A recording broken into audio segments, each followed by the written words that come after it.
Shalom, Bapak Ibu yang terkasih dalam Kristus, selamat datang kembali, terutama tim Bunda Kudus. Selamat datang, selamat pagi, terima kasih sudah bergabung, sudah hadir di tempat ini. Kita akan bersama-sama mendengarkan Mami Jun yang masih perjalanan ke CCS.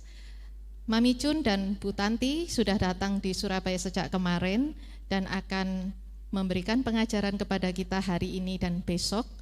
Bu Tanti datang dari Singapura khusus untuk melayani di Jakarta dan di Surabaya, puji Tuhan. Sekarang terima kasih, saya juga akan menyapa teman-teman Bunda Kudus yang sangat setia, Cik Gwen dan teman-temannya yang ada di Zoom. Selamat datang kembali, terima kasih Cik Gwen dan teman-teman yang lain. Oh sudah ya, oke, Cik Lili, Cevelia dan yang lainnya. Ya, hari ini memang tidak kita umumkan untuk umat, tapi kalau umat mau datang silahkan, karena tema yang dibawakan adalah changing mindset, lebih banyak ke pelayanan. Jadi umat lebih diharapkan datang untuk besok dengan pengajaran dari Bu Tanti, tradisi-tradisi Tionghoa, di mana banyak huruf-huruf Mandarin itu ternyata ada asal-usulnya juga ada kesamaannya dengan perjanjian lama gitu. Semoga yang hadir hari ini besok masih tetap bisa hadir untuk mendengarkan Bu Tanti ya. Sekarang kita akan buka dengan pujian bersama dengan tim Bunda Kudus dengan WL Shirley. Pujiannya singernya Cik Lili, Cik Joyce dan Cik Susya. Terima kasih Vera. Shalom semuanya. Puji Tuhan. Sekali lagi yang di belakang mungkin bisa mengisi di depan, tapi udah cukup penuh ini. Sekali lagi shalom semuanya, boleh lambaikan tangan. Shalom yang di Zoom yang mendengar suara saya. Baik, saya undang, ada bapaknya ini, Pak Utomo, Pak Alfon, beberapa bapak puji Tuhan hari ini hadir. Saya undang untuk bangkit berdiri. Kita percaya firman Tuhan berkata, bila 2-3 orang berkumpul dalam namanya, Yesus hadir di tengah-tengah kita. Amin. Mari Bapak Ibu yang percaya akan kebenaran firman itu, boleh tengok kanan kiri, katakan kepada teman-teman di kanan kirinya, kulihat Yesus di wajahmu, kulihat Yesus di wajahmu. Hari yang terindah ketika ku jumpa dengan Yesus yang menjadi kekasih hatiku. Walau banyak rintangan, jalan yang dihadapkan, kasih-Nya kini jadi kuatku. Di hatiku, di hatiku ada apa? Ada cintanya. Mana cintanya? Di hatiku. Mana cintanya? Ku cinta padanya. Ingin ku selalu mendengar suaranya, bertumbuh dalam imanku padanya. Bapak Ibu, kita satu tim, satu keluarga. Mari kita mau keakraban. Nanti kalau ada di hatiku, kita bentuk hati ya dengan kanan, dengan sebelah kita. Bisa ya? Ayo coba praktek dulu. Kita bentuk hati. Nah, mantap. Kita mulai lagi ya. Kita bersuka cita bahwa hari ini kita boleh bersuka cita karena Yesus ada di dalam hati kita. Terindah ketika ku jumpa dengan Yesus yang menjadi kekasih hatiku. Walau banyak rintangan, jalan yang dihadapkan, kasih-Nya kini jadi kuatku. Siap-siap. Di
semuanya di dalam setiap hati kita. Mari kita mau tenangkan hati.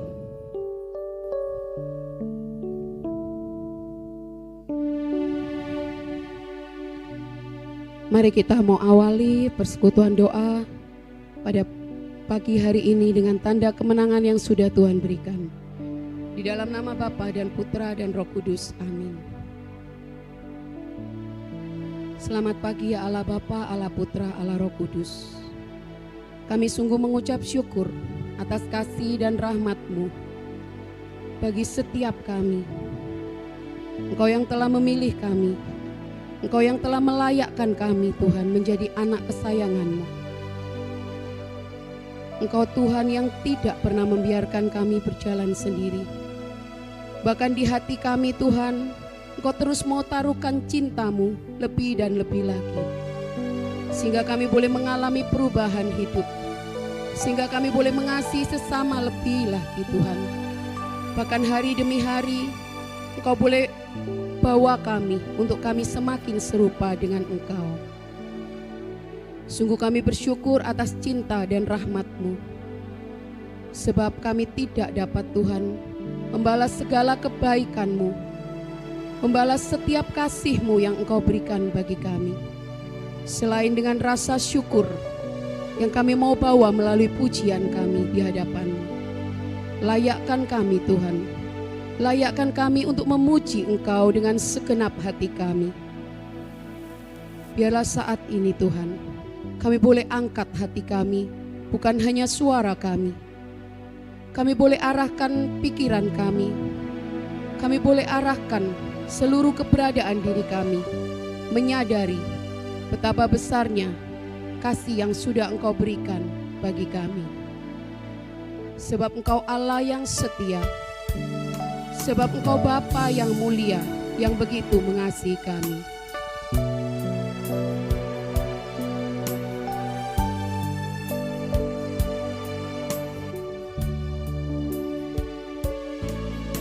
Kau Allah yang setia, Bapa yang mulia, kasih-Mu besar Tuhan. Kau pulihkan hidupku, hanya Engkau harapanku. Kaulah harapanku, hidupku di dalam-Mu Tuhan. Hidupku dalam-Mu. Terima kasih Tuhan, Kau selamatkan hidupku. Dengan apa kan ku balas segala kebaikan-Mu. Segenap hatiku menyembah-Mu Yesus. Ku bersyukur padamu selamanya. Benar Tuhan, hanya Engkau Allah yang begitu setia dalam hidup kami. Kau Allah yang setia, nyatakan Dia Bapa yang sungguh mulia, Bapa yang mulia, kasih-Mu besar Tuhan. Kau pulihkan hidupku. Kaulah harapanku, hidupku dalam-Mu. Hidupku dalam-Mu. Nyatakan terima kasih-Mu. Terima kasih Tuhan. Kau selamatkan hidupku. Dengan apa kan ku balas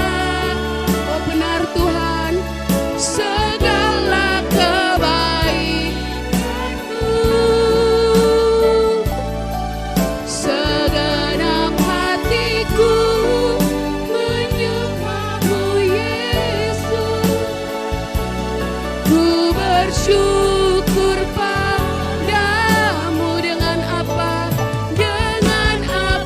kan ku balas segalanya Tuhan, segala kebaikanmu. Segenap hatiku menyembahmu Yesus, ku bersyukur padamu selamanya. Sungguh benar Tuhan, hanya kasih-Mu yang melingkupi setiap kami. Hanya kasih-Mu Tuhan yang terus membalut luka-luka kami, baik di dalam pelayanan maupun di dalam keluarga kami, di mana seringkali kami mengalami luka. Mungkin bahkan kami ingin undur Tuhan dari pelayanan, atau setiap apapun yang membuat kami kecewa kepada Engkau. Namun Engkau tidak pernah menyerah Tuhan. Engkau terus mengulurkan tangan-Mu. Engkau terus mengaliri hidup kami dengan kasih-Mu dan membawa kami untuk terus mendekat kepadamu. Biarlah kami mau nyatakan Tuhan dengan segenap hati bahwa Engkau Allah kami yang setia.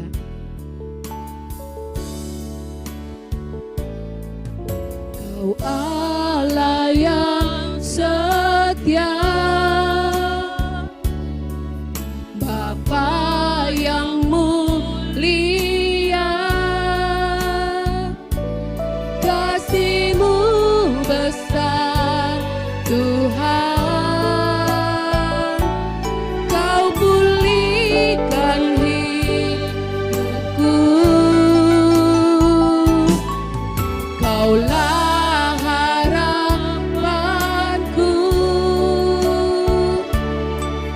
Hidupku dalam-Mu, terima kasih Tuhan. Kau selamatkan hidupku. Dengan apa kan ku balas segalanya, segala kebaikanmu. Segenap hatiku menyembahmu Yesus, ku bersyukur padamu. Dengan apa kan ku balas segala kebaikanmu. Segenap hatiku menyembahmu Yesus, ku bersyukur padamu. Dengan apa kan ku balas segala kebaikanmu.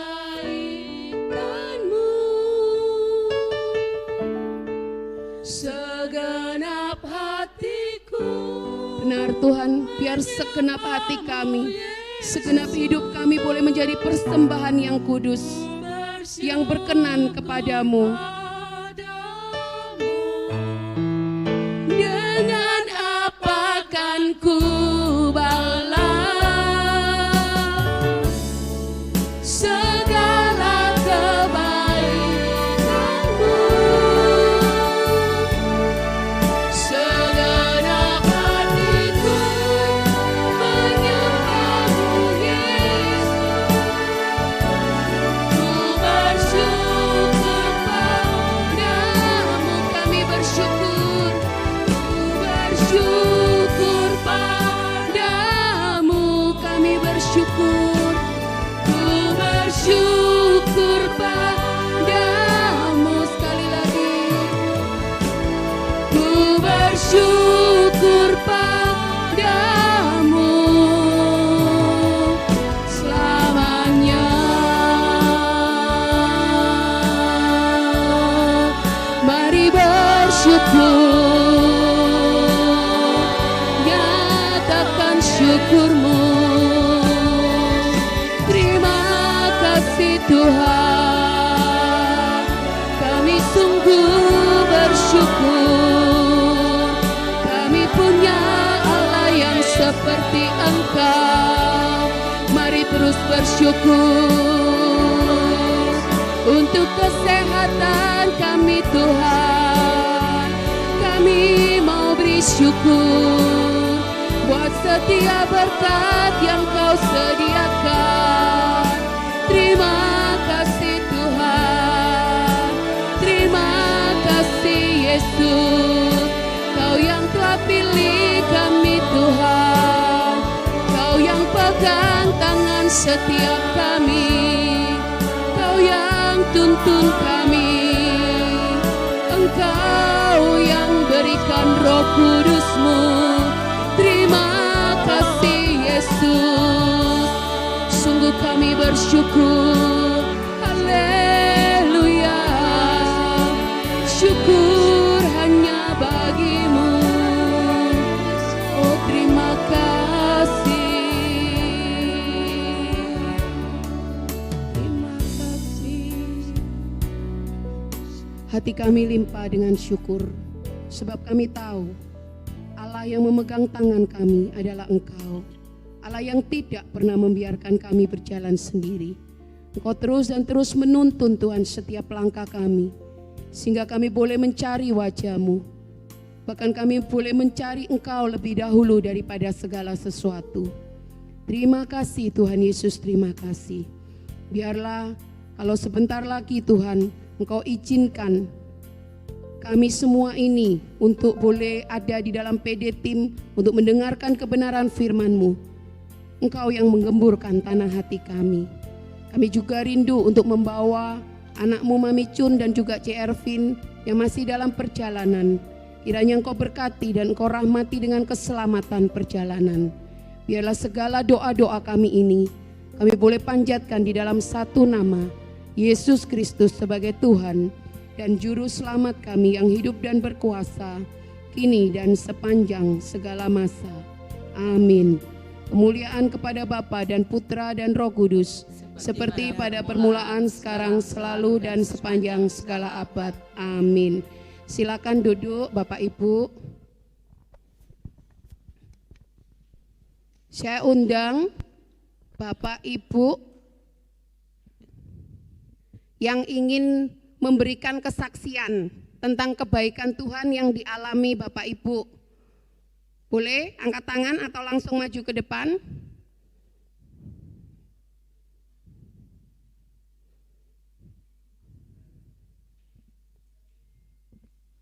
Baik, silakan. Si Sisil.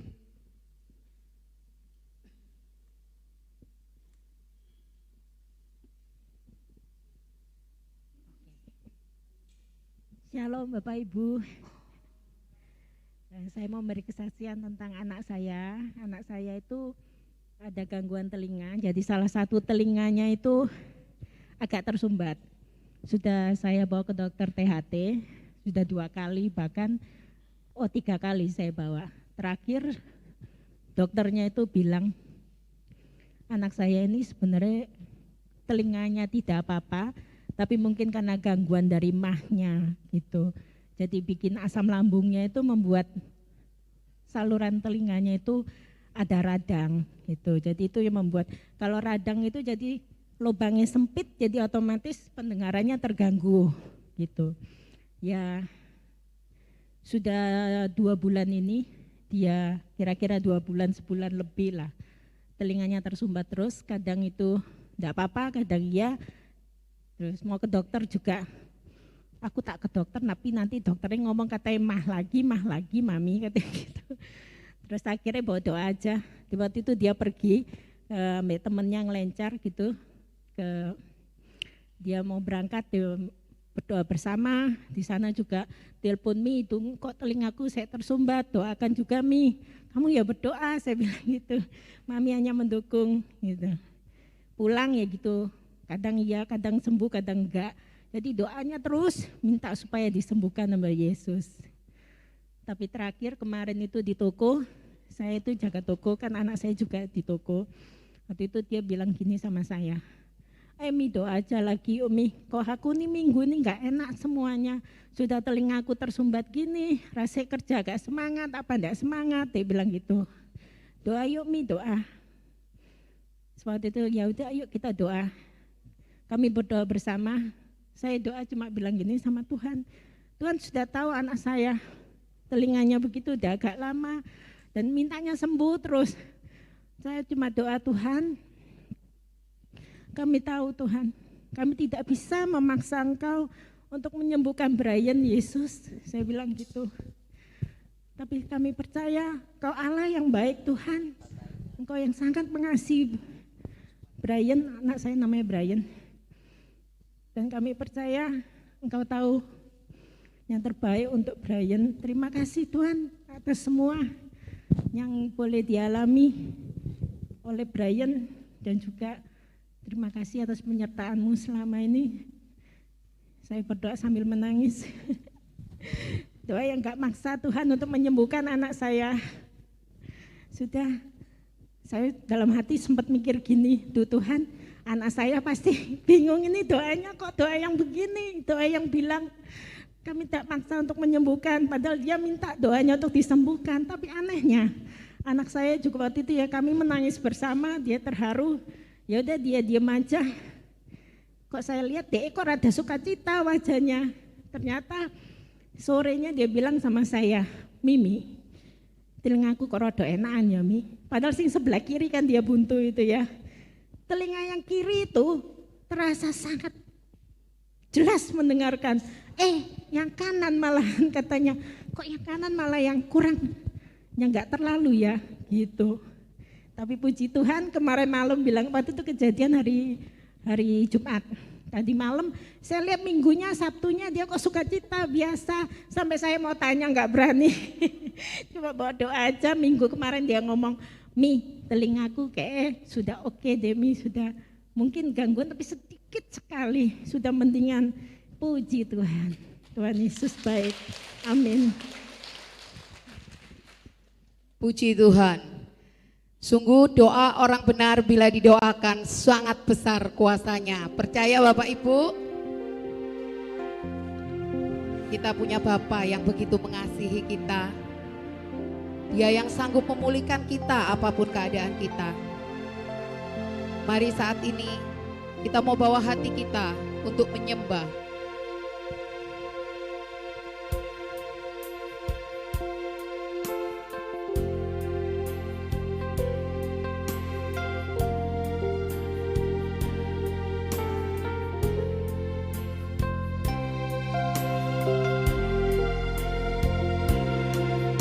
Bapa yang mengasihiku, kuasa-Mu memulihkanku, hati yang baru Kau berikan, untukku dapat melihat rencana-Mu indah bagiku. Kau ada di setiap jalanku, hatiku haus dan lapar akan Engkau.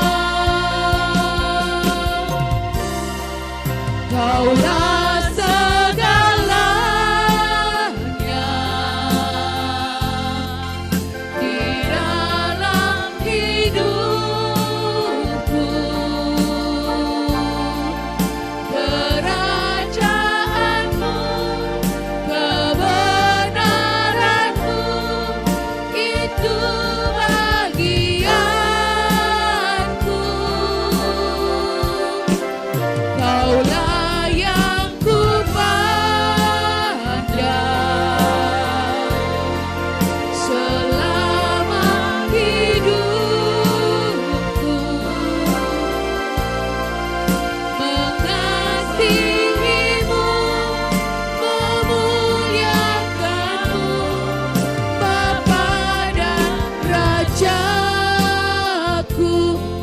Engkau Bapa yang begitu mengasihi kami.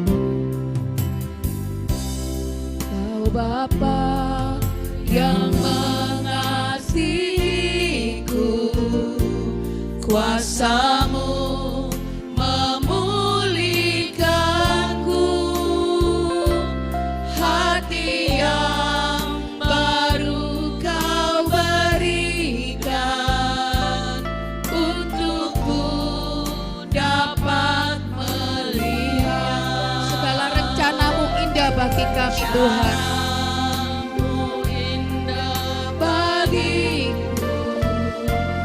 Kau ada di setiap jalanku, hatiku haus dan lapar akan Engkau. Saya undang untuk bangkit berdiri, kita mau nyatakan Dia segalanya. Mari Bapak Ibu, Kau yang sungguh ingin menjadikan Yesus Tuhan segalanya di dalam hidupmu, mari angkat tanganmu, nyatakan dengan sepenuh iman. Kerajaanmu, kebenaranmu, itu bagianku. Kaulah yang kupandang selama hidupku, mengasihimu, memuliakanmu, Bapa dan Rajaku. Kaulah segalanya, Kaulah segalanya di dalam hidupku. Benar Tuhan, kerajaanmu, biar kebenaran-Mu menjadi bagian hidup kami Tuhan. Itu bagianku, hanya Kau, Kaulah yang kupandang selama hidupku. Kami mau mengasihi Engkau, mengasihimu, memuliakanmu, Bapa dan Rajaku. Segenap hati kami mau katakan, mengasihimu, memuliakanmu, Bapa dan Rajaku. Sepenuh iman kami mau katakan, mengasihimu, memuliakanmu, Bapa dan Rajaku.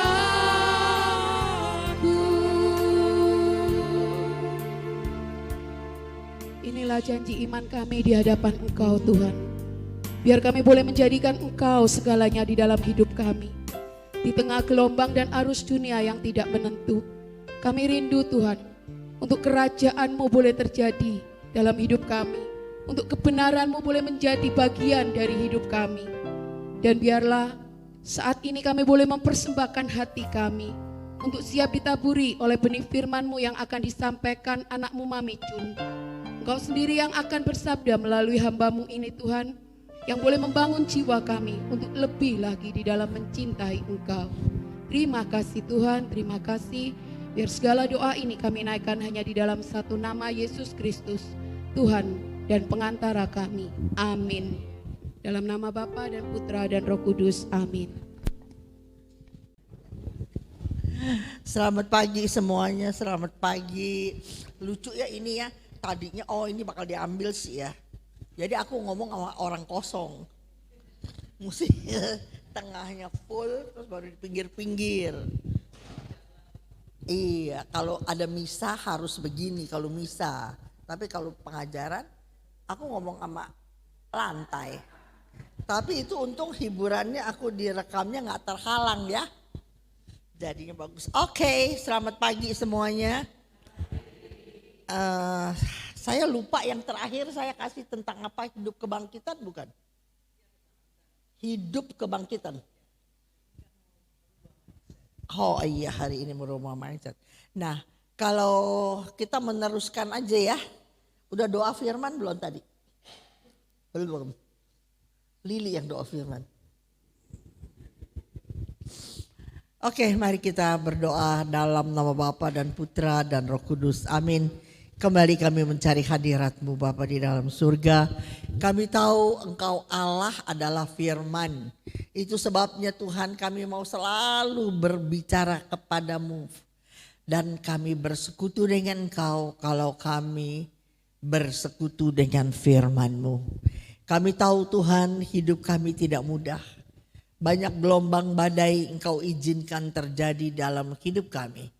Tapi kalau kami bisa lewati itu semua, kalau kami bisa tegak hari ini, kalau kami walaupun seperti semut menghadapi gajah, tetapi kami masih bisa tertawa, tersenyum, tidur nyenyak, damai sejahtera sukacita ada di dalam kami, karena Engkau Allah Roh Kudus, Engkaulah senantiasa memberi kekuatan baru bagi kami.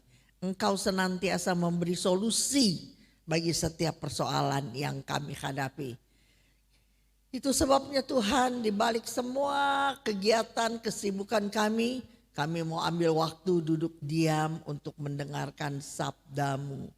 Kami sangat-sangat berharap firman-Mu adalah jalan kebenaran dan hidup kami Tuhan. Sebab kami sangat mau menikmati bahwa kalau kami datang kepadamu dengan segenap hati, maka Engkau berjanji kalau aku datang, aku akan memberikan kamu dalam segala kelimpahan. Bukan hanya materi, jasmani, rohani terutama, maka materi pasti mengikuti dalam hidup kami. Roh Allah, Roh Kudus, tolong bertahta di hati kami, di pikiran kami hari ini. Supaya walaupun kami banyak kesibukan yang harus kami lakukan, biarlah 1 jam ke depan ini kami fokus kepada firman-Mu. Supaya tidak ada dicuri firman yang akan ditabur. Terima kasih Bapak, terima kasih. Pertolongan-Mu Roh Kudus sangat kami harapkan. Demi Yesus Kristus Tuhan dan penolong kami sudah berdoa dan mohon urapan-Mu. Amin. Dalam nama Bapa dan Putra dan Roh Kudus. Amin. Kalau saya mau meneruskan pelajaran yang kemarin, maka kalau kita dibaptis, tahu saya apa arti dibaptis? Kemarin aku udah kasih belum, nggak tahu. Udah. Siapa yang tahu? Apa arti? Satu-satunya agama yang minta umatnya dibaptis. Nggak ada agama lain. Mau masuk, kalau kita mau masuk agama yang lain, kita aktif aja aktif. Lama-lama jadi anggota, lama-lama jadi pengurus, lama kerja, begitu kan. Tapi kalau Kristen, pergilah jadikan semua bangsa muridku dan baptislah mereka. Kenapa mesti dibaptis? Apa arti dibaptis? Ayo, semua udah dibaptis. Tapi menurut kitab suci dibaptis apa artinya? Ayo coba salah gak apa-apa. Kalau yang bisa tebak saya kasih ceban. Saya kalau PA begitu. Saya kasih ceban. Gak mau jicap gitu. Apa artinya dibaptis? Ini ada orang yang nanti bukuarin itu ya ayat ya. Ada ya? Roma 6 ayat 3 kalau gak salah. Coba betul gak? Iya betul. Oke, mari kita baca 2, 3. Bahwa kita semua yang telah dibaptis dalam Kristus telah dibaptis dalam kematiannya. Artinya dibaptis artinya sebagaimana Yesus mati dia bangkit, maka Anda dan saya wajib dibaptis. Artinya dibaptis adalah kita dibaptis dalam kematiannya. Ayat 10, coba lihat ayat 10. Sebab kematian Yesus adalah kematian terhadap dosa. Satu kali dan untuk selama-lamanya. Dan kehidupannya adalah kehidupan bagi Allah. Yesus dibaptis di sungai Yordan, Matius 4, Lukas 4. Terus dia keluar lagi, terus ada burung merpati. Maka itu lambang bahwa kalau Anda dan saya kita dibaptis, kita harus mati terhadap dosa. Karena tidak ada pengajaran, maka seringkali baptisan menjadi seremoni. Baptisan cuman menjadi ibadah doang. Ada orang bilang sama saya bolak-balik, aduh Ibu Cun, ntar malam besok tanggal sekian saya undang. Kenapa?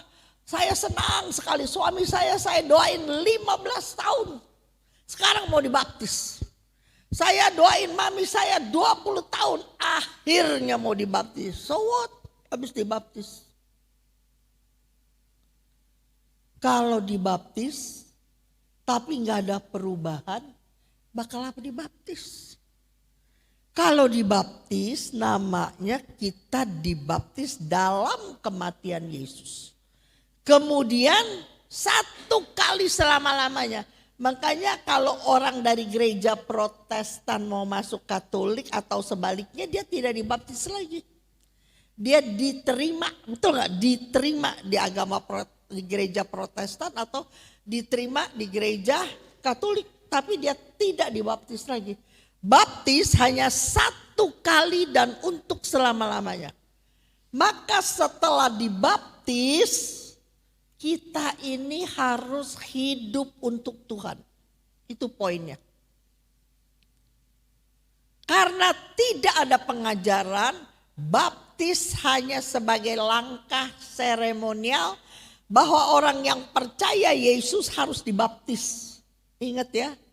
Maka kalau kita dibaptis, manusia lama kita pergi. Nah ini sama juga pelajarannya.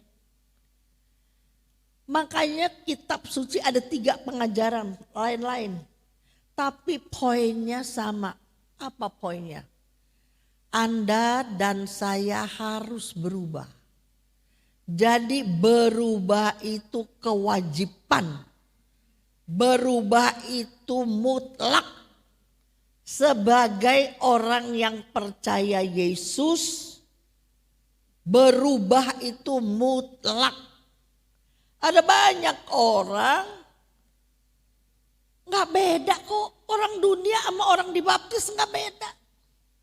Yang nipu kita orang gereja. Yang makan duit kita kan orang gereja. Yang ambil laki kita siapa? Orang gereja juga. Ya kan yang berbuat jahat siapa? Orang gereja juga. Jadi apa? Gak ngerti bahwa sesungguhnya apa Roh Kudus? Karena burung merpati gak punya nyali. Yang pahit? Empedu. Jadi gak ada kepahitan. Lambang Roh Kudus gak ada kepahitan. Ya dia dipakai burung merpati. Jadi kalau kita lihat di pasar orang jualan burung merpati itu dibuang tengahnya gak ada empedunya. Gak bakalan pahit dia gak bakal. Makanya dia dipakai sebagai lambang Roh Kudus. Hidup bersama Tuhan, di dalam Tuhan kita gak boleh ada kepahitan. Belajar terima orang apa adanya dengan segala kelebihan dan kekurangannya. Kalau kita bisa mengasihi dia, dia balas mengasihi kita, kita berubah maka dia pasti berubah. Bisa nangkep ya? Jangan pernah mau merubah pasangan, jangan pernah mau merubah orang. Kamu akan kecewa seumur hidupmu. Buat diri kamu berubah. Kalau kamu sudah berubah, melayani dia berubah, menghadapi dia berubah, perkataan kamu berubah, pasti nanti dia berubah. Gitu. Tapi kalau kamu mengharapkan orang berubah, nanti kamu stres, dia gak bakalan berubah. Kamu berubah dulu. Kalau kamu berubah, percaya saya, pertolongan Tuhan, dia pasti berubah. Nah, kuncinya adalah Anda dan saya harus berubah. Kalau pelajaran mindset yang paling jelas ada di Yohanes 3 ayat 1 sampai 7. Tentang Nikodemus. Nikodemus itu adalah pemimpin agama Yahudi. Pemimpin agama. Jadi dia bukan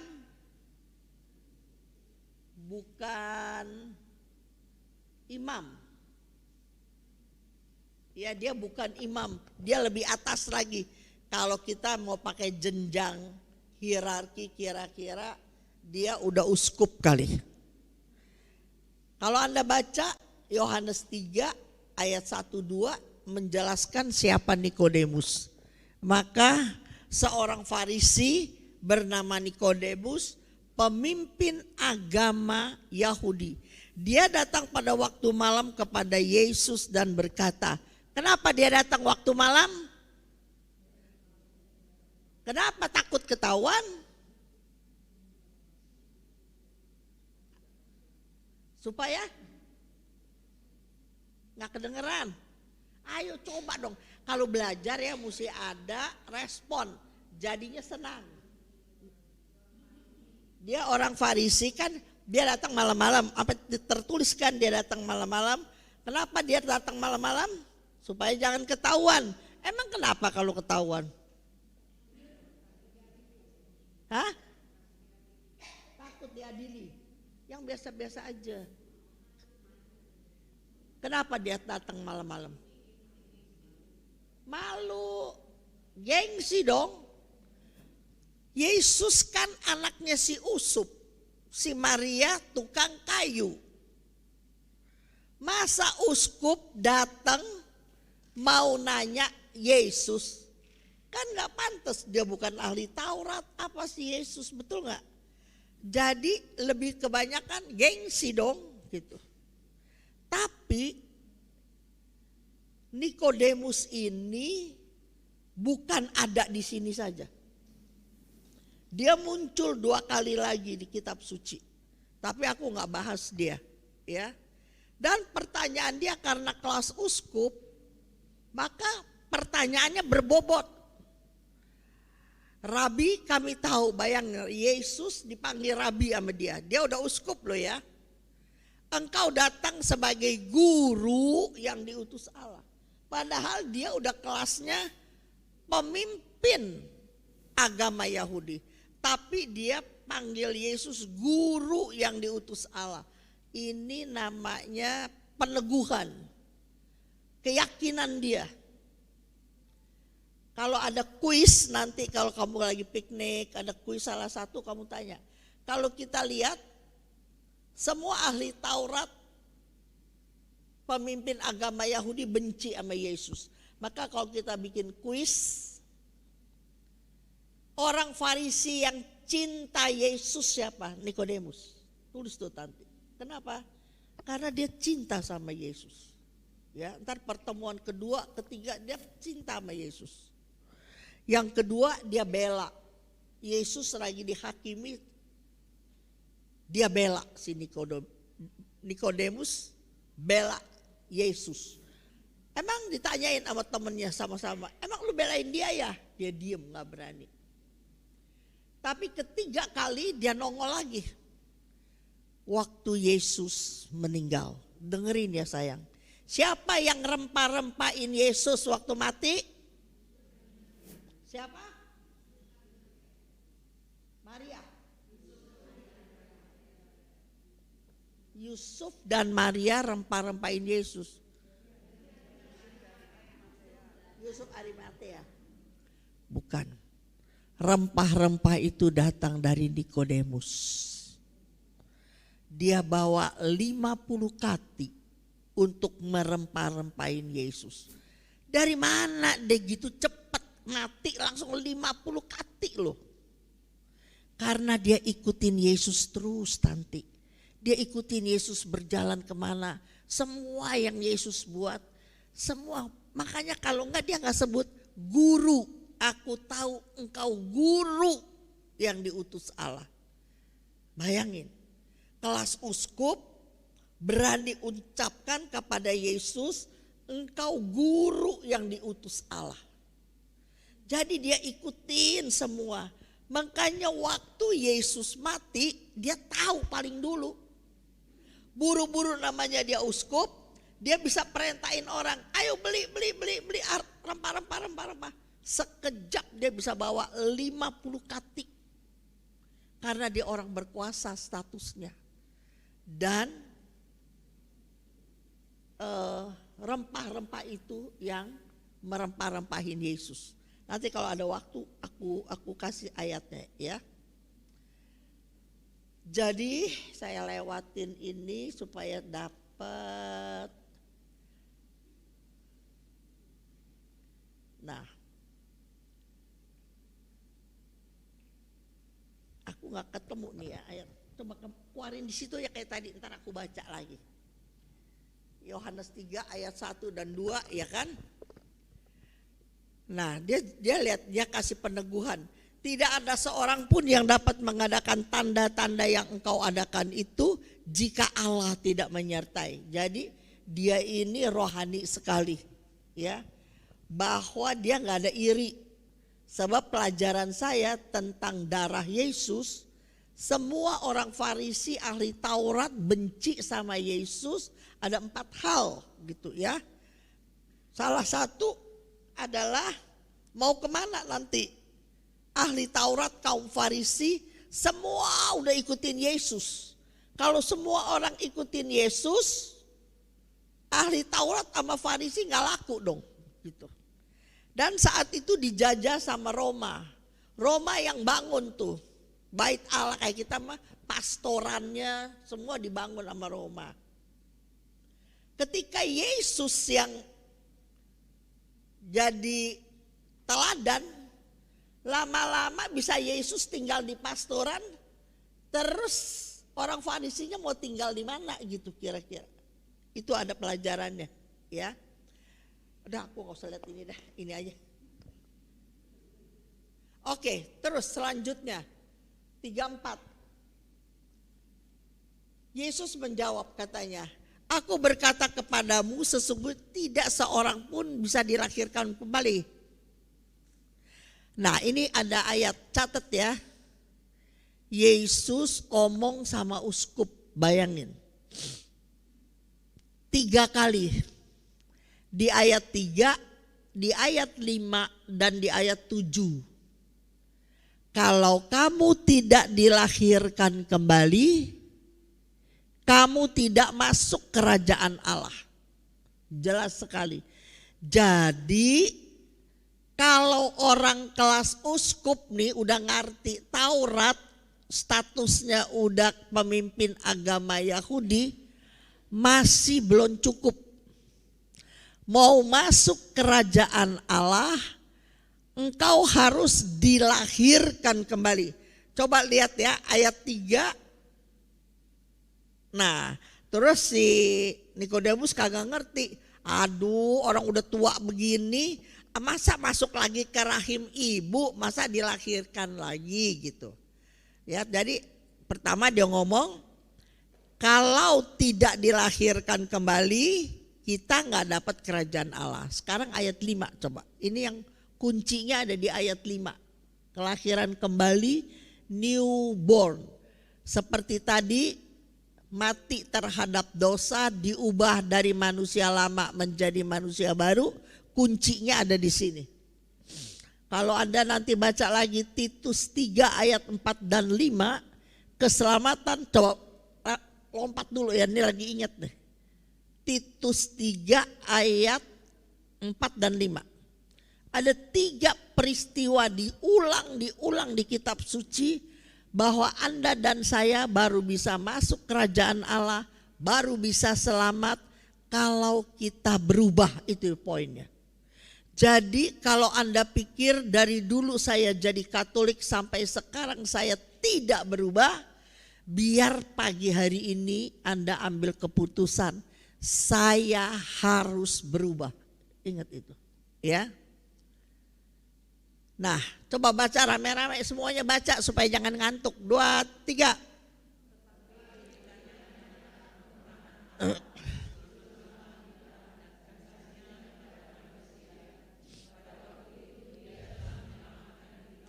Bukan karena perbuatan baik yang telah kita lakukan,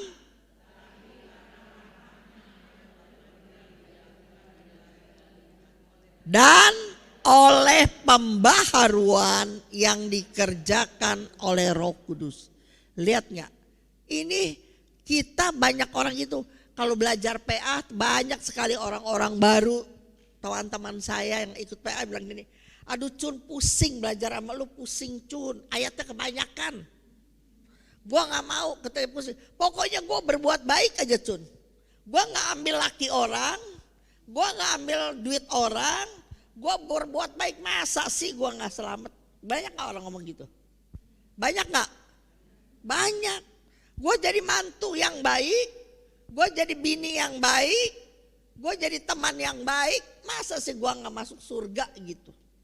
Tapi patokan baiknya apa gitu? Patokan baiknya apa? Kalau kita bisa mengampuni 1-2 kali orang jahat sama kita, kita masih bisa baik, masih bisa ajak makan bakmi, itu baik. Tapi kalau kita belajar firman 7 kali 70. Ada lagi yang ayat bilang 7 kali dalam 1 hari orang berbuat jahat sama kita, guru ampuni apa enggak? Yesus bilang apa? Ampuni. Bayangin ya, 7 kali dalam 1 hari. Maka muridnya jawabnya apa? Mana mungkin, bukan. Murid bilang begini, guru tambahkan iman kami. Tanpa punya iman, jangan kata 7 kali 1 hari. Seumur hidup laki kita ngomong yang jahat aja sampai sekarang kita ingat, betul gak? Cuma ngomong sekali, cuma ngomong 2 kali, mertua kita ngomong sampai sekarang ingat ya? Ingat. Kalau ingat terus, jengkel terus, namanya kita belum mengampuni. Itu. Makanya murid-murid bilang apa? Tambahkan iman kami. Makanya teman-teman belajar firman, belajar, jangan cuma denger doang. Dengar doang, cuman tahu kulitnya nggak bisa. Tuh firman bilang umatku binasa, bukannya bicara apa tuh Hosea 4 ayat 6 ya. Coba betul apa nggak, cek. Hosea 4 ayat 6. Coba baca semuanya. Umatku binasa karena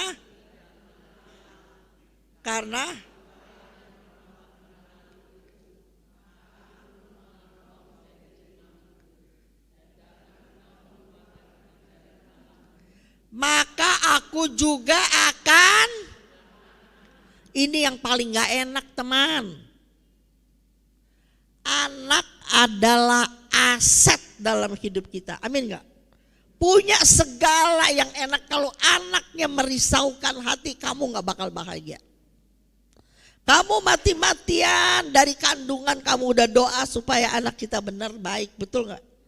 Tapi kalau anak kita mengecewakan, gak bakalan kita bisa bahagia. Makanya firman Tuhan ini yang salah satu ayat yang keras. Kalau bahasa Inggrisnya dia bukan karena tidak mengenal Allah, tapi bahasa Inggrisnya lack of knowledge. kurang pengenalan akan Tuhan. Kurang pengenalan akan Tuhan. Kita kenal Yesus waktu kita mau dibaptis. Baca lagi firman yang benar waktu kita mau krisma. Dan dengar lagi di sini di Bunda Kudus sekali-sekali, seminggu sekali, kalau nggak absen. Betul nggak? Mana bisa mengenal dengan benar, mana bisa. Mana bisa kamu mengenal, padahal Tuhan mau kita mencintai Dia. Saya ulang ya, Tuhan bilang kasihilah Tuhan dengan segenap hati, segenap jiwa, segenap akal budi, dan terakhir segenap kekuatan. Taruh sini aja sayang, aku mau ini bentar. Taruh sini aja. Jadi bayangkan, mana mungkin kita mencintai Tuhan dengan segenap. Kalau udah segenap-segenap seluruh hidup kita bukan? Kalau segenap seluruh hidup kita bukan? Sama pasangan juga dulu kita bilang, aduh gak ada lu gua mati aja, begitu kan masih muda kan. Kalau sekarang apa? Lu kapan mati sih biar gue jadi bebas, betul. Lu kapan mati jadi gue jadi bebas, begitu kan. Itu pasangan. Terus kita suruh mencintai Tuhan dengan segenap-segenap. Omong kosong. Kamu gak bakalan bisa. Kalau mencintai, berapa bulan yang lalu bacaan di misa, kalau kamu mengasihi aku, kamu menuruti perintah-perintahku. Ada gak itu? Taat sama perintahnya kan? Sama pasangan aja juga kita ngelawan, betul gak ya kan? Sama mami kita aja kita ngelawan, betul gak gitu? Apalagi ya Tuhan bilang kita harus taat kepada Tuhan. Bayangin, baru kita mengasihi. Jadi liatin ya, kalau kita kurang pengenalan akan Allah, dan siapa yang nolak? Kita menolak pengenalan. Kita malas belajar firman. Malas saya bilang. Sibuk oke. Tapi sibuk kalau yang soal duit kok ada waktu gitu. Kalau diajak makan kok ada waktu. Ya, karena firman tidak jadi prioritas. Kalau firman jadi prioritas, maka kamu pasti ada waktu. Orang waktu 24 jam kita yang kuasa kok. Tinggal kita mau kemana, betul apa enggak? Iya kan? Karena kita menolak, maka Tuhan menolak menjadi imamku. Jadi ini kalau dibahas banyak. Kalau kita ngerti firman Tuhan, mengenal Dia, Tuhan yang bilang kita jadi imam. Coba yang satu ayat ini aja aku bisa ngomong panjang sekali. Saya sekolah biasa, fakultas aja saya nggak selesai. Karena tahun 66 Soekarno jatuh. Saya buru-buru dikawinin. Serius, saya kuliah di UI. Ya jelek-jelek begini banyak yang naksir deh gitu ya. Jadi mami papi saya waktu zaman 66 kan, bagi orang Chinese bahaya itu. Datang cowok-cowok gitu ya. Jadi aduh mamiku yang paling senewan mami papiku.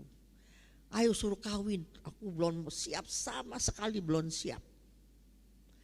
Semua siapa yang mau siap, orang kita baru umur berapa, baru 19, 20, 21. Siapa yang bapak berani kawinin orang, betul gak ya kan? Tapi ada nih Cina Surabaya nekat banget gitu ya. Aku kawin masih umur 19 tahun. Tapi Tuhan tahu aku baik, jelah. Suamiku baik. Tapi masih muda. Semua masih ikutin egonya sendiri. Kalau dilepas pasti bercerai. Pasti 99% bercerai. Maka dikasih Edson, anak yang cacat. melalui Edson, aku datang kepada Yesus. Amin. Firman Tuhan yang adalah Allah mengubah mindset saya. Bisa nangkep begitu? Hari ini, tahun ini saya 50, tahun 66, sekarang 23, jadi berapa? 57 perkawinan ya? Iya 57 ya. Bayangin, 3-4 tahun lagi saya 60 tahun perkawinan. Lihatin muka laki terus 60 tahun. Apa pacarannya? Gak ada pacaran, cuman dia datang melulu. Coba bayangin. Terus pagi sore. Kalau ikutin daging, bosan apa gak bosan? Bukan saya bosan, dia juga bosan kali ya sama saya. Dia juga bosan kali ya. Kalau bukan karena Tuhan, omong kosong, aku bisa bertahan sampai hari ini. Amin. Jadi tadi ayat bilang proses pengenalan. Jadi mengubah mindset ini proses. Efesus 4 ayat 23, coba betul gak? Coba keluarin. Efesus 4 ayat 23. Nah betul. Baca semuanya. 2, saya ganti, kamunya ganti saya. 2, 3.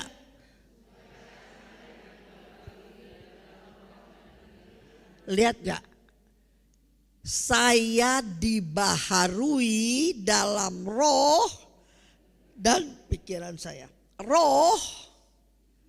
Coba lihat Galatia 4 ayat 6. Galatia 4 ayat 6.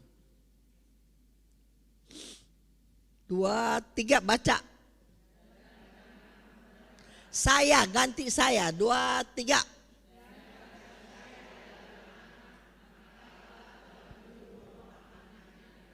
Hati saya yang berseru. Jadi kalau kita anggap Yesus sebagai Bapa kita, setiap hari kita panggil namanya, maka Allah menyuruh roh anaknya di dalam hidup kita sehingga kita mampu berseru ya Aba, ya Bapa. Coba kalau Anda berdoa bagi orang yang udah banyak selang-selangnya, napas sudah ngap-ngapan, enggak kenal Yesus, suruh omong, coba ya Aba, ya Bapa, Yesus tolong saya. Enggak bisa. 1, 2 orang udah mau meninggal, udah banyak napas, udah nggak bisa. Saya cuma bilang Yesus, sebut aja nama Yesus. Ya Aba, ya Bapa, ya Yesus. Nggak bisa. Nggak gampang. Kalau kita bisa setiap hari bilang ya Aba, ya Bapa, tolong saya. Itu adalah Roh Kudus di dalam kita. Amin. Maka Anda harus berubah. Saya ulang, tepok sebelahnya. Udah berubah belum? Coba tanya. Tanya udah berubah belum? Udah berubah belum? Harus berubah gak? Tepok sekali lagi, kamu tuh harus berubah. Kamu tuh harus berubah, bilang. Sebab ini yang suruh firman bukan? Firman. Kita dibaptis dalam kematiannya. Kita dibaptis dalam kematian atas dosa-dosa kita. Maka sejak kita dibaptis seharusnya kita lahir baru. Lahir barunya apa? Yohanes 3 ayat 5 itu kuncinya. Baca itu. Mari kita baca 2, 3.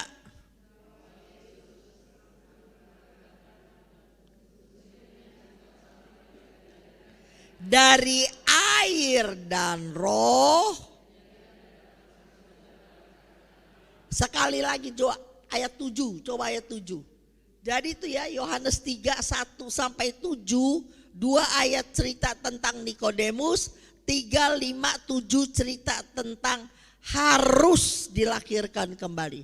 Harus, gak pakai ditawar. Ayat 7,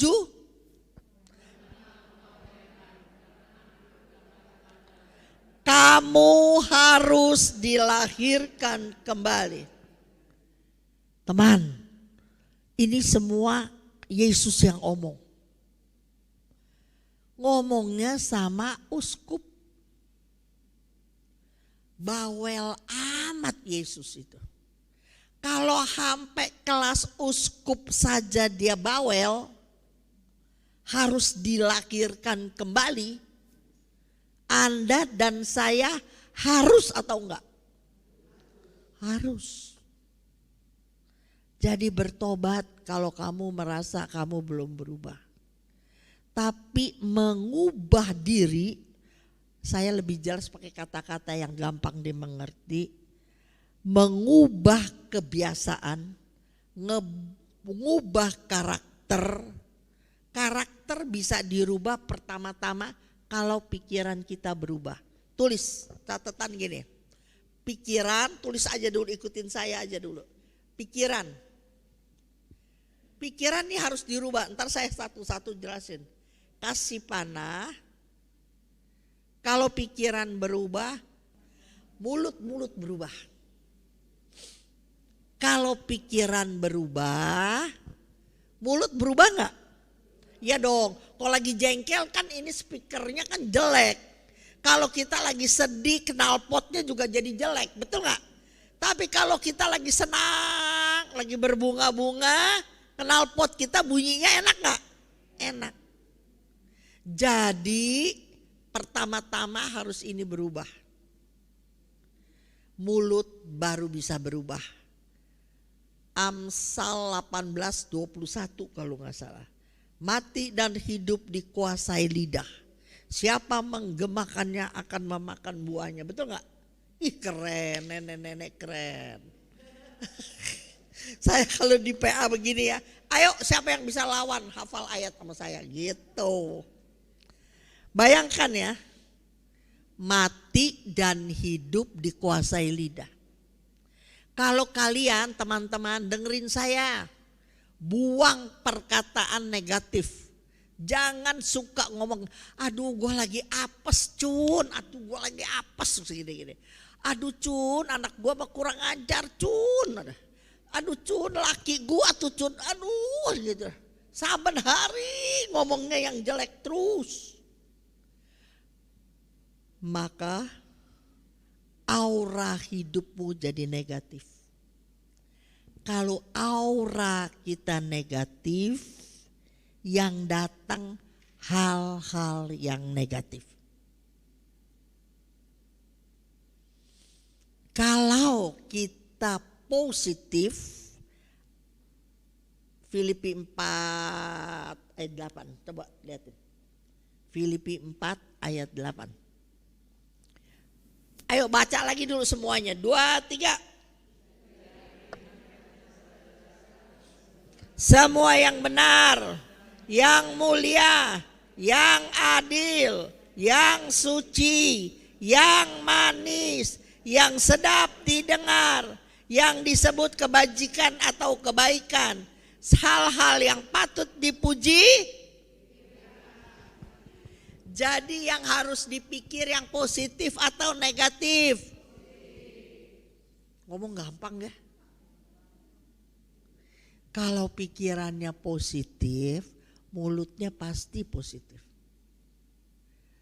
Kalau ini positif, mulut positif, kebiasaan. Terus lagi, pikiran kasih panah, perkataan. Kasih panah lagi, kebiasaan. Kalau kebiasaan positif, hidup jadi positif enggak? Jadi berubah enggak? Iya. Kita udah pergi berapa kali retret, seminar, rekoleksi. Ada teman saya bilang gini, sebutin semua retret, rekoleksi yang gua belum pergi cun. Semua dia udah pergi. Tapi orang gak ada yang mau deket sama dia, mulutnya ember. Menghakimi orang melulu, cari salah aja sama orang. Percuma nggak tuh retret semuanya? Percuma nggak rekoleksi semuanya? Percuma. Karena zaman saya muda nggak ada retret, rekoleksi, webinar sesering hari ini. Tetapi orang yang terus baca firman saben hari. Tadi ingat yang di Titus 3, kita memperoleh keselamatan bukan perbuatan baik, tapi karena proses. Prosesnya ngapain? Orang yang lahir baru, orang yang diubah dari manusia lama menjadi manusia baru, pola hidupnya berubah. Aku tadinya gak biasa, tapi sekarang saya udah biasa. Jam 5, setengah 5, setengah 6 pasti bangun. Biar nanti perbedaan waktunya lain kalau kita pergi. Kalau pas aku bangun udah seger, itu kira-kira setengah 5 atau setengah 6. Pasti itu. Menjadi pola hidup. Pola hidup tahu gak apa? Kebiasaan yang diulang-ulang menjadi karakter kita. Ya kan? Kayak Ervin tadi sama Feve bilang, aduh minum kopinya gimana kalau pantang gitu. Kebiasaan.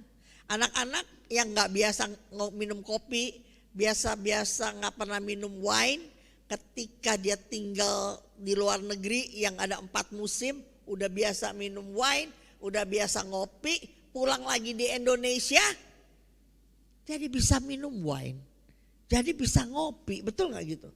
Karena apa? Kebiasaan. Kebiasaan yang diulang-ulang, lama-lama jadi karakter. Sama. Semua sama. Biasain mulai hari ini. Mau? Omong sendiri, kamu kira-kira yang paling enak kapan? Tapi kamu mesti punya waktu 1 jam 1 hari sama Tuhan. Ingat gak di Taman Getsemani, malam-malam waktu Yesus udah mau mati besoknya, dia suruh murid-muridnya, yuk kita ke Getsemani kan, temenin dia. Tapi murid-muridnya ngapain? Tidur. Maka Yesus gak omelin dia, cuman Yesus bilang begini, roh penurut, tetapi daging lemah. Kita mau jadi baik. Omong kosong, kita dari keluarga baik-baik. Kita mau jadi orang baik. Berusaha jadi orang.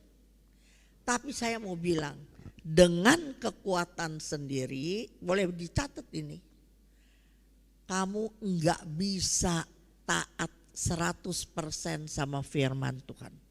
Tidak bisa. Dengan kekuatan sendiri, kita tidak bisa taat kepada firman Tuhan. Enggak bisa. Hanya kekuatan Roh Kudus kita mampu melakukan firman Tuhan. Jadi gimana Ibu Cun? Kapan dong Roh Kudus datang? Kan kita udah pencurahan roh, tapi kita gak bergaul sama Roh Kudus. Kalau kita bergaulnya dengan apa? Itu baca firman saben hari. Doa saben hari sama Tuhan. Makanya kalau saya tembak orang, ayo doa gitu. Ntar kalau doanya gini, ya gimana ya Tuhan? Lu gak tau doa aja pasti. Bisa nangkep gak gitu? Kalau orang doanya kayak kereta api, wah itu saben hari doa tuh. Kalau ngomong juga keluar ayatnya, itu pasti bergaul erat dengan Tuhan. Tuhan bilang yang ngomong, pikir, semua habit yang berbuat baik.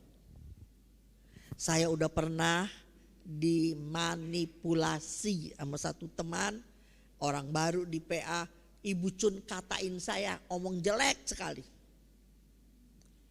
Ada satu teman yang iri sama saya terang-terangan, ngomongnya suka yang jelek juga, tapi saya gak ada itu waktu gak ada. Tapi di depan halayak ramai dia bisa bilang, orang itu percaya gua bohong. Cun gak bakal ngomong begitu. Aku rada terhibur. Padahal orang itu juga ngiri sama saya gitu ya. Suka ngomongnya gak bagus juga. Tapi saya bangga sama dia. Dia bisa bela saya. Dia bisa tahu kebenaran. Dia bilang bohong itu orang. Cun gak bakalan omong perkataan begitu. Gak bakalan gitu. Anda lihat, kalau kita membangun sifat-sifat yang baik, susah gak? Susah. Keadaan emang jelek kok, betul gak? Keadaan emang jelek. Terus bilang bahwa harus yang positif, nggak gampang. Tetapi ini pelajaran lain lagi, saya kasih penuh nih pelajaran. Misalnya gini nih, dokter berkata divonis tinggal 4 bulan lagi, misalnya, ya kan? Itu kenyataan, kenyataan. Dia sakit, makin drop. Dokter bilang tinggal 4 bulan lagi. Kenyataan berubah-berubah, entar dia mendingan, drop lagi. Dia mendingan, drop lagi. Tadinya punya duit, jatuh lagi. Terus begitu bolak-balik. Tapi kita mesti periksa diri. Kita mesti hidup kudus di hadapan Tuhan. Terus kita omong kebenaran. Yang keluar dari mulut adalah kebenaran. Kebenaran adalah kepastian. Saya ulang ya, kebenaran adalah kepastian. Kenyataan berubah-ubah, tapi kebenaran adalah kepastian. Kalau setiap hari kita omong tentang kebenaran yang adalah kepastian, percaya saya, kenyataan akan berubah menjadi kebenaran yang kita ucapkan setiap hari. Saya sudah sembuh, terima kasih ya Tuhan. Saya tahu Tuhan tabib di atas segala tabib. Tidak ada yang mustahil bagi Engkau Tuhan. Saya mau urus anak saya Tuhan. Anak saya masih kecil-kecil. Saya mau hidup, terima kasih ya Tuhan. Tuhan kasih saya sehat. Di depan rumahnya ada lapangan. Dia lari saban hari. Saya tahu orang sehat mesti banyak olahraga. Orang sehat gak boleh diem aja. Dulu saya salah. Saya tahu Tuhan, saya gak boleh sakit hati sama orang. Saya harus mengampuni. Orang sakit mengeringkan tulang gitu. Dia lari saban pagi setengah jam. Saban hari dia lari. Mulutnya terus berdoa. Omong tentang kebenaran. Yang adalah kepastian. 3-4 bulan bukannya tambah drop tuh. 3-4 bulan badannya tambah sehat dan dia sembuh. Padahal divonis dokter yang jago. Saya ulang sekali lagi, pelajaran ini penting bagi kalian. Mulut, nomor 1 mulut. Ini pelajaran penting. Walaupun kenyataan negatif, jangan ngomong, aduh laki gue muntah darah, gue sama dia muntah darah, gak bisa dibilangin, gak bisa bilangin dari muda apa itu. Omelin laki kita terus ya, mulai sekarang berubah. Dia orang baik, kalau gak baik aku gak kawin sama dia. Kalau dia gak murah hati aku gak pilih dia. Tuhan terima kasih, udah kasih pasangan hidup yang baik untuk saya. Omong terus yang baik, omong terus untuk anak, untuk rezeki, untuk penyakit, omong terus yang baik. Walaupun kenyataannya pasangan gak baik, duit gak baik, penyakit tau gak? Tapi omong terus kebenaran. Bilur-bilurmu menyembuhkan kalau bagi yang sakit. Bagi yang berkat, Engkau berjanji kalau aku datang kami mempunyai hidup dan mempunyainya dalam segala kelimpahan. Terima kasih ya Tuhan, buktinya cukup, sampai hari ini cukup. Dia gak kerja cukup, terima kasih terus positif. Diuji sampai hati kamu tulus, omong itu tulus. Ketika hati kamu omong tulus, maka kebenaran akan mengalahkan kenyataan. Catat ini tanggal berapa. Mulai hari ini pulang, omong yang positif. Omong, itu ada ayatnya semua dasarnya. Omong. Kenyataan akan dikalahkan oleh kebenaran. Saya udah lihat banyak orang, gak instan. Prosesnya kapan? Sampai hati kamu benar-benar tulus. Percaya saya, mujizat bisa terjadi. Karena janji Tuhan bukan untuk segelintir orang. Kenapa dia boleh menerima mujizat, kenapa saya tidak? Tuhan tidak pandang bulu. Maka nomor satu yang berubah apa? Mindset, pikiran berubah. Pikiran berubah, mulut pasti berubah. Itu aja dua dulu. Kalau mulut berubah, percaya hidup kamu akan berubah. Saya ini kalau ngomong to the point. Jadi suami saya suka ngomel sama saya. Lu kasar amat sih kayak lelaki gitu. Ya kenapa asal gua kasarnya baru sekarang boleh kecewa. Dari zaman perawan, dari zaman umur 13 dan 14 kamu naksir, aku udah begini. Jadi saya bilang, semua saya kerjain. Jemput, antar, masak, ke pasar, bersihin rumah, semua atur, semua saya kerjain. Ya ilah orang gua kasar begini, cincai lah. Betul gak gitu? Benar apa enggak? Salah. Salah. Kalau saya excuse terus sama kelemahan, kekurangan saya nggak bisa jadi hari ini. Amin nggak? Kan tadi saya udah bilang harus berubah. Saya belajar loh, berjuang sampai hari ini.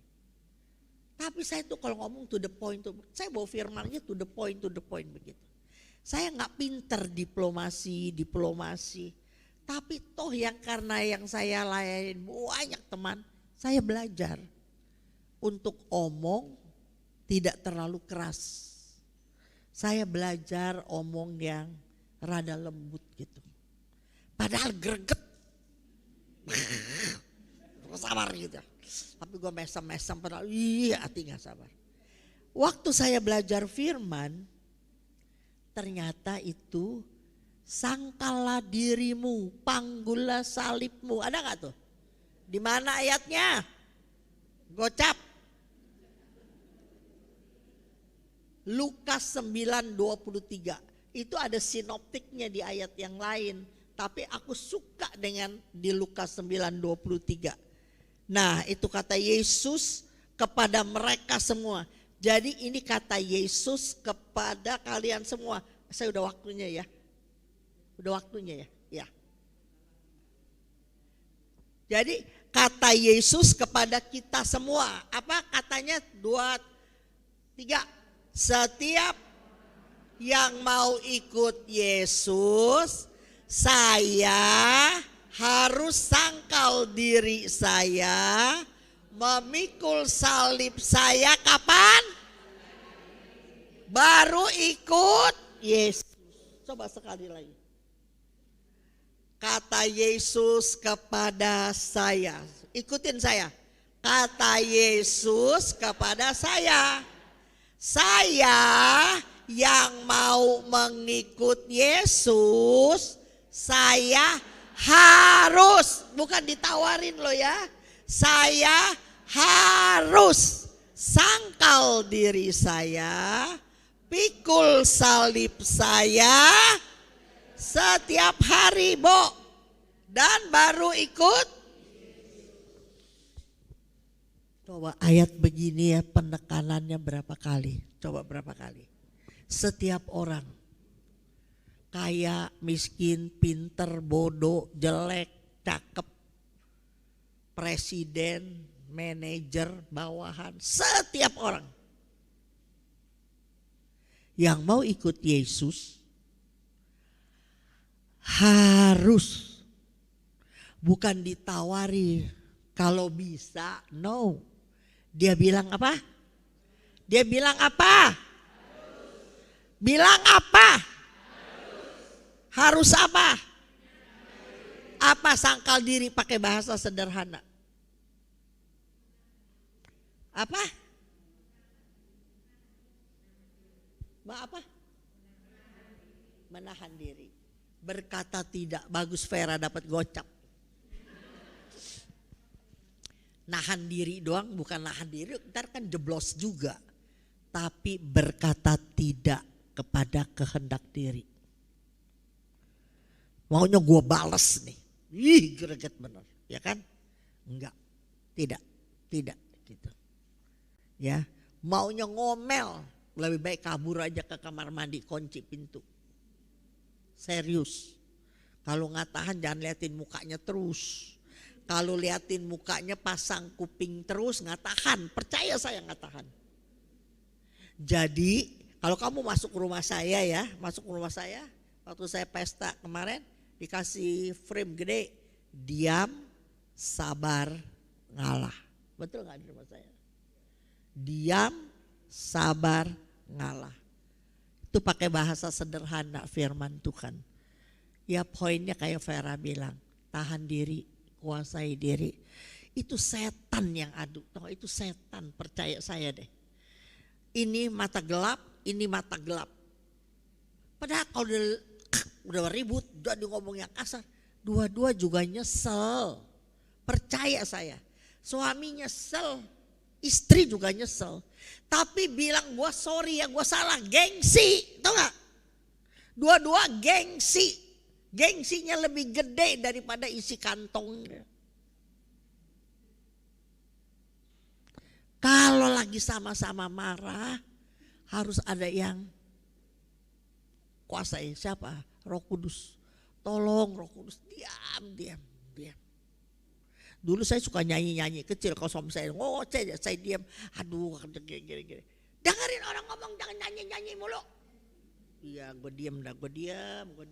Minggir, gue kabur udah buru-buru, jangan lama-lama. Kalau udah ngomong cret, yang penting kabur. Laki gak boleh dinasihatin banyak-banyak, laki dengerin gue. Laki tuh aduh gak bisa dinasehatin. Tapi dia nasehatin orang yang dulu-dulu ngomong boleh. Kalau kita perempuan gak boleh nasehatin laki. Ada ayatnya lagi bagus dah. Saya lupa cuma di mana, di Petrus ada gini nih. Kalau punya suami yang belum dalam Tuhan, menangkan dia dengan kelakuan saleh dari istrinya.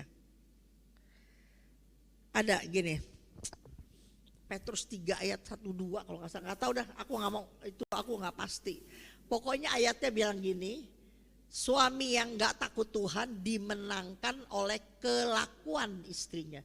Jadi menangkan suami nggak bisa pakai nasihat. Udah dapat belum? Di mana? Berapa? Pinter ya gue ya, gile. Pernah itu tadi ini nggak inget.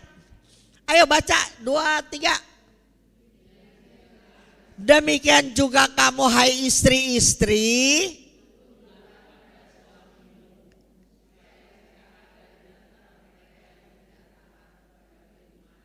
Mereka juga tanpa perkataan, garis bawah ini. Jangan adu mulut sama laki, jangan suka adu mulut ya, inget ya. Ngalah aja, biarin kita pinter tapi bodoh di depan dia nggak apa-apa. Belajar bodoh aja. Banyak istri yang rasa bener cari duitnya lebih gede, jadi bodoh di hadapan suami, gengsi. Laki ya maunya dia jadi hero. Pak sorry ya, laki cuma berapa orang kan nggak apa-apa dah. Sikat aja nggak apa-apa. Lelaki itu nggak mau, cecean mulut nggak mau. Dia maunya hero aja.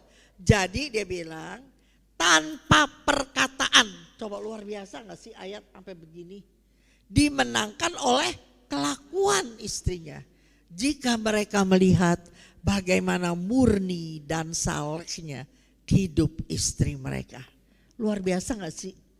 Ayat aja sampai bilang bahwa suami nggak bisa dinasehati oleh istri.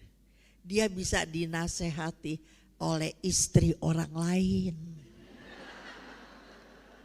Kalau istri orang lain ngomong dia denger. Kalau istrinya sendiri ngomong, bocai. Tapi bener apa enggak? Iya dong, orang saya kawin paling lama. Saya kawin paling lama dan saya kawin bukan cinta-cinta banget gitu ya kan. Jadi saya berjuang sampai hari ini. Dan saya bersyukur saya boleh kenal firman Tuhan. Percaya saya.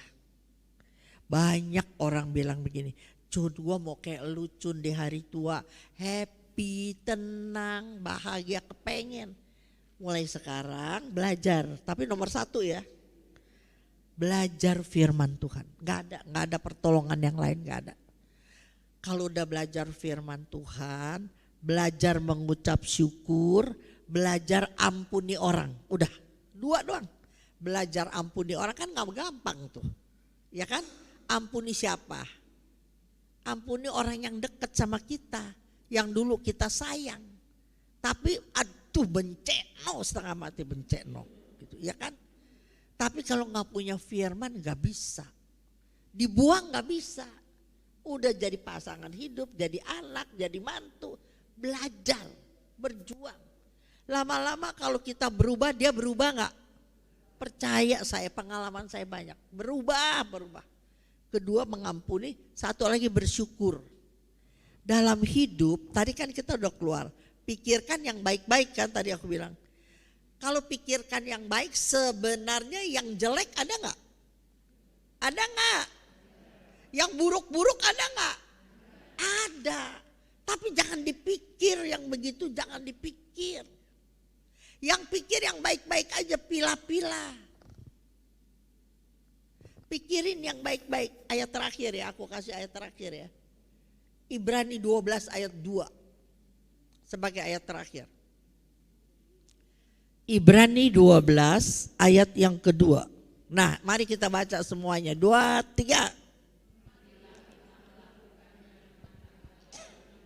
Melakukan apa? Melakukan diam, sabar, ngalah tadi. Matanya tertuju kepada siapa? Kalau tertuju kepada Kristus Yesus, konkretnya kembali kepada firman Tuhan bukan? Iya, terus yang memimpin kita dalam iman.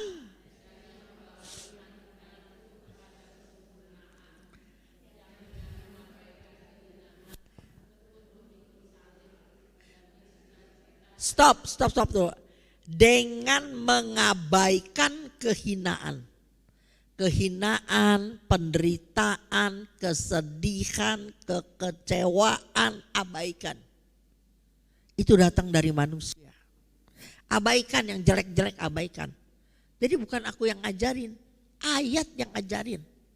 Abaikan semua yang negatif. Ada gak yang negatif? Ada.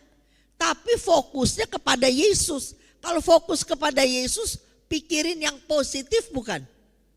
Belajar itu proses waktu lama sekali. Dan tekun memikul salib. Tadi kan udah diajarin, sangkal dirimu, pikul salibmu setiap hari, betul gak? Nanti akan datang sukacita yang disediakan. Itu bagi Yesus. Tetapi satu hari kita akan duduk di sebelah kanan Allah Bapa bukan? Mau ketika satu hari debu kembali menjadi tanah, roh jiwa kita pulang ke rumah Bapa dan duduk di sebelah kanan Allah Bapa. Kapan kita duduk di sebelah kanan Allah Bapa tergantung kehidupan Anda dan saya selama kita hidup di dunia. Amin. Jangan nanti, sekarang. Jangan besok lusa, tapi sekarang. Mau berubah? Ayo saya ulang. Mau berubah, nomor 1 apanya yang diubah? Bagaimana pikiran saya bisa berubah? Baca firman Tuhan. Roma 12 ayat 2, saya belum kasih, coba Roma 12 ayat 2. Bahasa Inggrisnya lebih bagus ini. Ayo baca lagi. Janganlah saya menjadi serupa dengan dunia ini, tetapi berubahlah oleh pembaharuan budimu. Ini bahasa Indonesianya pembaharuan budi apa? Bahasa Inggrisnya lebih gampang. Apa sih? Renewing of your mind. Jelas sekali bahasa Inggrisnya. Renew, dirubah pikiran kamu.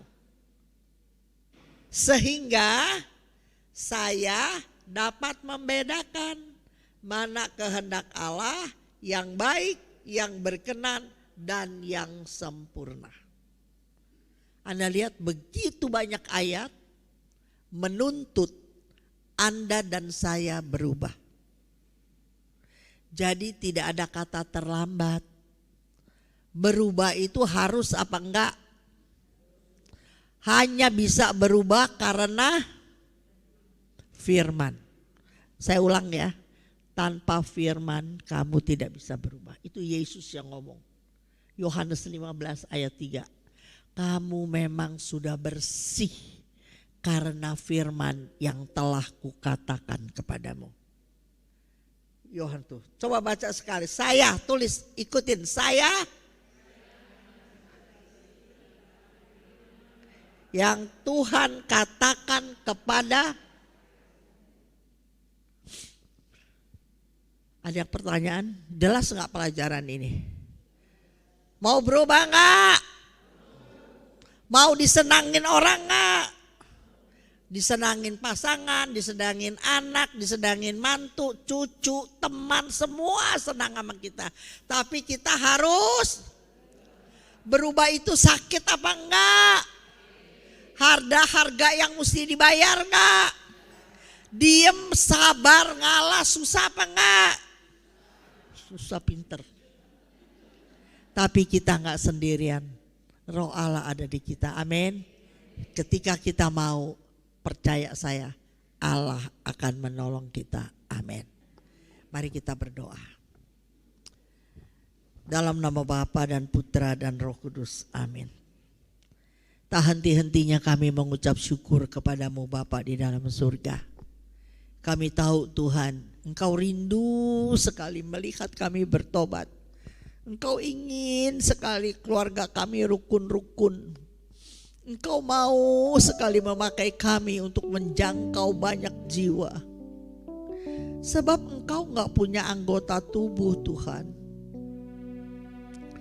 Anggota tubuhmu adalah kami yang sudah lahir baru. Kami harus menjangkau banyak jiwa yang katanya sudah berusaha, berdoa, berusaha hidup baik. Tetapi hidup baik belum tentu hidup benar. Tuhan, tolong kami yang sudah lahir baru. Berikan kepada kami kekuatan ekstra. Supaya di hari tua kami bisa terbang seperti Raja Wali. Untuk menolong banyak-banyak orang di sekitar kami. Mungkin itu pasangan hidup kami, anak mantu dan cucu kami, teman-teman yang kami kasihi. Kami harus berubah Tuhan, kami harus berubah. Kalau kami berubah, kami baru bisa ajak orang lain berubah. Kalau kami tidak berubah, omong kosong kami bisa ajak orang lain berubah. Orang lain harus melihat perubahan kami. Orang lain harus melihat kami berbeda. Orang lain harus mendapat berkat dari kami yang kami sudah diberkati oleh Engkau. Tolong Roh Allah, Roh Kudus, tuntun hidup kami. Bimbing perjalanan hidup kami. Pulihkan pikiran kami. Supaya kami memiliki pikiran Kristus. Harapan ini kami taruh demi satu nama yang punya kuasa menolong kami. Yesus Kristus, Tuhan, Juru Selamat yang kami sembah sepanjang hidup kami. Amin. Dalam nama Bapa dan Putra dan Roh Kudus. Amin. Tuhan berkati. Makasih Mami Cun. Wah, luar biasa ya. Puji Tuhan. Sekarang kita tidak lagi berdoa, Tuhan tolong ya supaya suami saya berubah, anak saya berubah, teman saya berubah. Tapi kita berdoa, Tuhan tolong saya untuk berubah. Amin. Puji Tuhan. Besok Selasa ada bindoman seperti biasa oleh Bu Tanti Tutang. Beliau sudah ada di sini. Silahkan Bu Tanti. Bu Tanti akan memberikan teaser atau cuplikan sedikit apa yang akan disampaikan besok supaya teman-teman tertarik. Apa sih yang akan disampaikan besok? Kok sampai hari ini datang, besok datang lagi. Terima kasih. Ini pertama kalinya saya perkenalkan diri. Oke, perkenalkan. Nama saya Tanti. Saya ibu 3 anak, saya tinggal di Singapura sudah lebih dari hampir 25 tahun. Saya sebenarnya anak PD Thomas dari Mami Cun. Saya ikut Mami Cun dari sejak saya habis kuliah, saya ikut Mami Cun. Setelah itu saya menikah dan tinggal di Singapura. Jadi karena saya tinggal di Singapura, jauh dari Indonesia, kalau anak saya sudah tidur, kalau masih baby sudah tidur, maka itu jamnya saya explore, saya baca macam-macam. Jadi saya suka sekali mengumpulkan sesuatu yang saya pikir ini bagus buat keluarga saya, yaitu saya mau mentobatkan papi saya. Papi saya kalau ngomong itu cungkok tuh number one. TV-nya cuma TV cungkok semua, nggak ada TV Indonesia. Politik cungkok nomor 1. Kalau dia diajak pergi misalnya, Pi mau nggak ke Jepang? Enggak, Jepang itu pernah menjajah cungkok, pasti dia nggak mau. Jadi dia itu terlalu cungkok minded gitu ya. Nah jadi saya itu berusaha bagaimana menobatkan papi saya. Sehingga akhirnya saya membaca buku, saya dengerin sesuatu di YouTube, wah ini menarik. Saya beli bukunya di Amazon Amerika dan saya belajar mati-matian tentang banyak hal, tulisan cungkok dan sebagainya yang ada kaitan dengan tradisi-tradisi Tionghoa. Terus kenapa orang cungkok zaman dulu itu, raja-raja zaman dulu tuh menyembah Tuhan yang namanya Shangti. Nah besok datang. Nanti kita akan bahas huruf Chinese, kita akan bahas kita punya tradisi-tradisi Tionghoa yang nanti kalau kita ambil kesimpulan, wah mind blowing. Nanti itu ada hubungannya semua dengan kitab Kejadian. Nah aneh, saya nggak cocok-cocok logi, enggak. Buktikan sendiri, besok datang dan lihat bagaimana itu tradisi Tionghoa itu ternyata berhubungan. Jadi kalau punya tetangga, punya saudara yang nggak Katolik tapi mau denger, silahkan datang.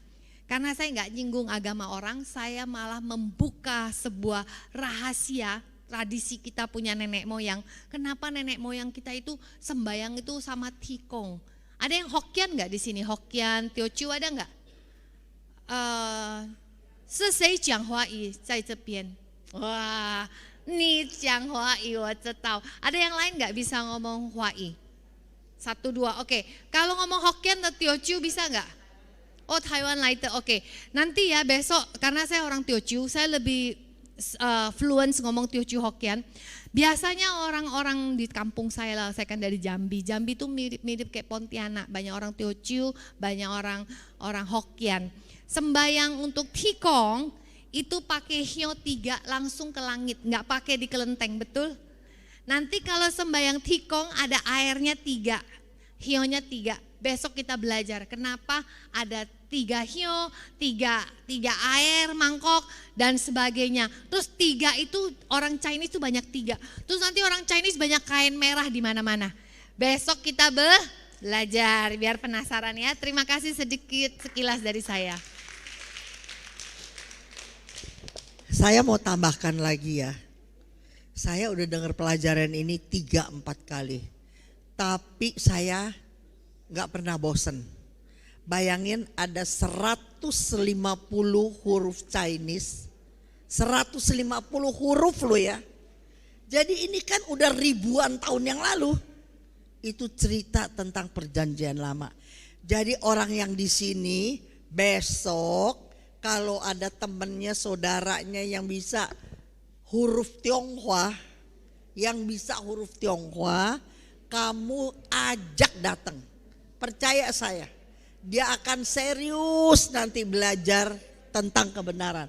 Siapa coba mulai sekarang pikirin, siapa yang punya teman-teman yang Chinese, yang bisa tulis yang lebih bagus. Ajak aja, paksa dia datang supaya kamu menjadi berkat. Kan mungkin kamu gak bisa ngajar, tapi kamu bisa jadi sales, ya tahu gak? Sales kerajaan surga. Ya, kita ajak orang itu juga pelayanan. Semoga sales kita bisa mempertobatkan banyak teman-teman kita. Amin. Terima kasih Tante. Ya, jadi pastikan ya besok tetap hadir. Lebih banyak lagi yang hadir, puji Tuhan. Di Verbum ada perubahan jadwal karena Pater Robi ada kesibukan yang lain. Jadi hari Kamis ini tidak ada di Verbum tapi diganti hari Jumat tanggal 23 Juni. Hari Jumat dengan materi pengajaran Matius yang kelima, yaitu seleksi dari bab 24 sampai ke 28.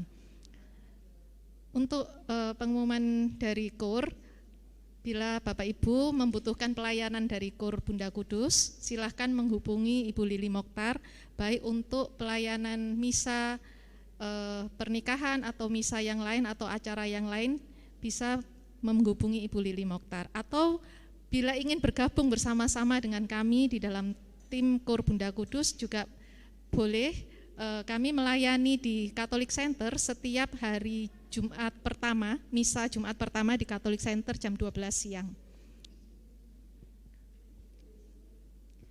Bunda Kudus juga memiliki beberapa media sosial yaitu YouTube, Facebook, Telegram, dan Instagram. Bapak Ibu bisa membuka medsos kami dan memperoleh banyak informasi yang dibutuhkan sekitar Bunda Kudus.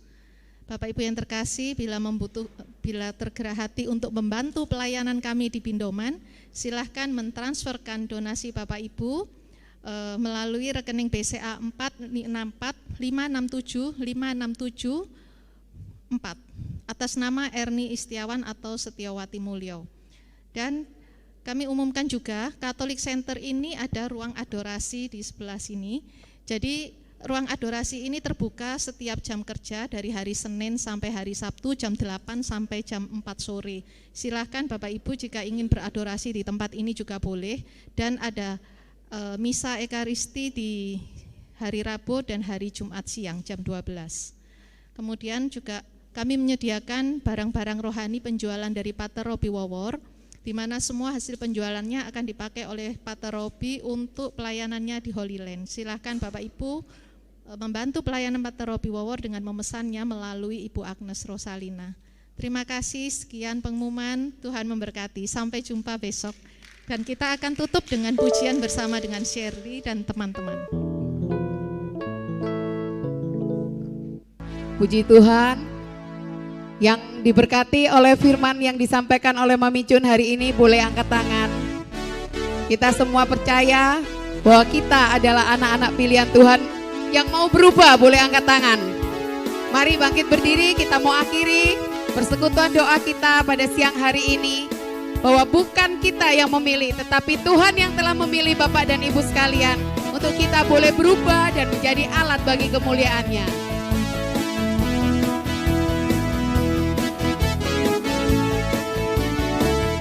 Kita dipilih dari segala bangsa, ya kita dipilih jadi umat-Nya. Kita dipilih dan dikuduskan-Nya, bawa kemuliaan hanya bagi-Nya. Terimalah kemuliaan dan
terima kasih untuk kehadirannya. Sampai ketemu besok ya Bapak Ibu.